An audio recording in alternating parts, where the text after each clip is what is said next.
Malam itu hujan turun sangat deras. Ardi sedang sendirian di rumah neneknya di desa. Rumah itu sudah tua, dindingnya kayu, dan lampunya redup kekuningan. Jam menunjukkan suatu jam 13 malam. Tiba-tiba, tok, tok, tok, ada suara ketukan dari pintu belakang. Ardi mengernyit. Rumah neneknya berada di ujung desa, di belakangnya hanya ada kebun dan hutan kecil.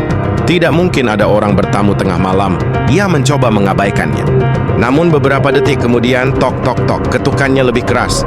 Dengan jantung berdebar, Ardi berjalan pelan menuju pintu belakang. Tangannya gemetar saat memegang gagang pintu. "Siapa?" tanya Ardi pelan. Tidak ada jawaban, hanya suara hujan dan angin. Ardi perlahan membuka pintu. Krik. Di sisi luar tidak ada siapa-siapa, hanya kebun gelap dan kabut tipis. Ardi menghela napas lega dan menutup pintu kembali. Namun saat ia berbalik menuju ruang tamu, tiba-tiba dari dalam rumah terdengar suara bisikan pelan. "Kenapa kamu buka pintunya?" Ardi membeku.